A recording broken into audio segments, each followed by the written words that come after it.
Hi everyone, Janet here again from Successful Slimming, and in today's video I want to talk to you about why our weight can fluctuate through the month, and in actual fact why we shouldn't weigh every day, and in my opinion I don't even think that we should weigh every week.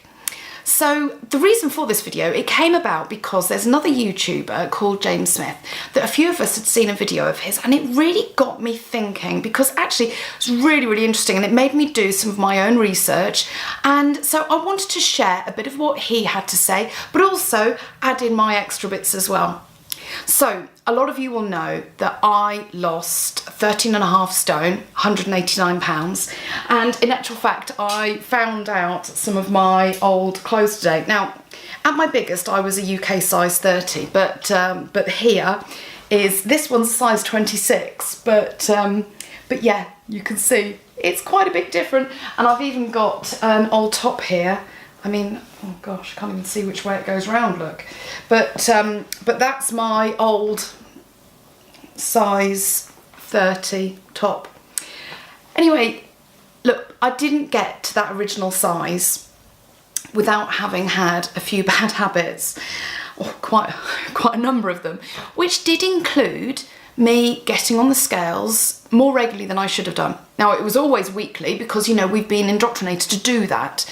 But I used to get on it daily as well. And if I got on those scales and I'd stayed there, if the scales didn't show what I felt matched the effort that I'd put in, then I'd be like, well, that's it. What's the point? Throw it all away. Where's the nearest cake? And that was literally what I would do. I would throw it all away based on what the scales say. But if I was to tell you that actually weight and fat have very little in common. Now, we think if we get on the scales and we've put on weight, we think that means we've put on fat. It does not.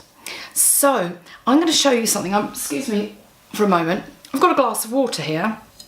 This glass of water I've weighed out exactly.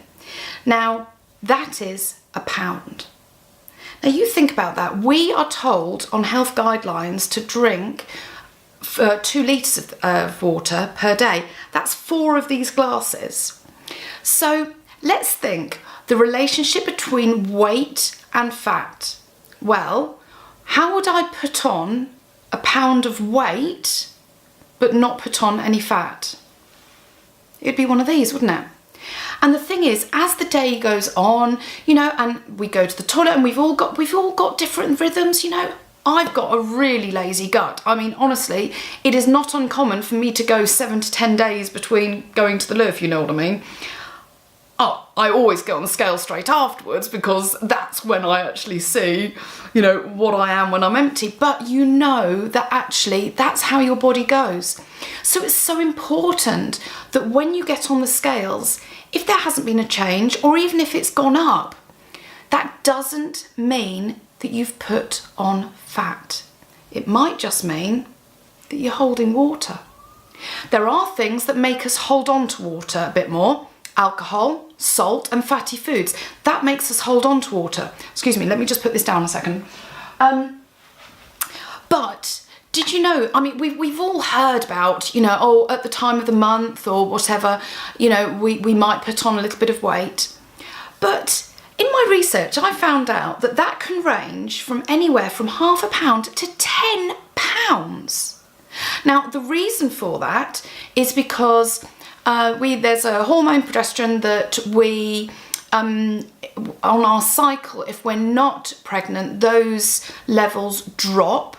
And the net result of that drop is that all of the cells in our body holds on to microscopic drops of water, a little bit more, just a little bit more water. Now, that across the whole body can add weight. So that's the reason why. And our bodies do this all the way through the month. So why do we weigh weekly when actually what we should be doing is looking at ourselves on a monthly basis?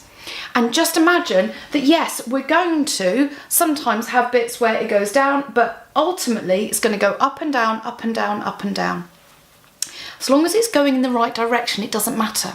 But what you mustn't let happen is that when there is a peak and maybe you've stayed the same or you've gone up, that you don't let it make you go, oh, throw it all away, because it's just your body working properly.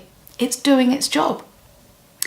Now, one thing that I've done, because I thought about this and I thought, right, well, we've got to find other ways to measure ourselves to be able to see what success we've got, because we like to be able to have a way of doing that, don't we? So getting on the scales, weight is just one of those, and it does not equal fat, as we've just discussed. But there are things, bear with me, like I've got these are body fat scales. So these ones are made by Salter. You can get these, I've just had a look on Amazon, you can get it for under £20. So they're not expensive. And they've always got a little bit or a lot of metal on them. And you get on them barefoot and it weighs you. But it also sends an undetectable, you can't feel it, a very, very tiny pulse through your body. And some clever thing to do with the time that it takes for that signal to go back tells the scales what percentage fat you are, what percentage muscle you are, and what percentage water you are. Now that's really, really important, because when you've got times where you get on the scales and it's showing that maybe you've stayed the same or you've gone up, that doesn't mean that your fat has stayed the same or gone up. And having those scales can really then help you stay on track, stay motivated, to know that what you're doing is working. Now, the other thing that you can do, of course, is measure yourself. Tape measure, fantastic. And I've got here, I always, through my entire weight loss journey, I measured everything. So I did my weight, and all the measurements that come on my scales, but I measured my entire body. So everything from the neck to the arms to the chest. I did the upper waist. I did the waist here where I've got the crease, lower waist, hips, thighs, top of my knees, calves, ankles, the lot, even my wrists. And because I've got all that historical data, I thought that I would have a quick look at it. And I do remember a particular time I was in the 12 stone bracket. You know, my biggest I was 22.5 stone, but I'd got down and I was in the sort of like 12 fives, and I could not get down under 12. It was difficult and it took ages. So I had a look at the data that I've got for that period, and it makes interesting reading, because it does back up this theory, as in this. So let me show you. What we've got here is in red, this is my weight. So this, as you can see, I get to this point here and I plateau. And actually, it was just a bit there and then not much of a drop, or a bit more, but plateau.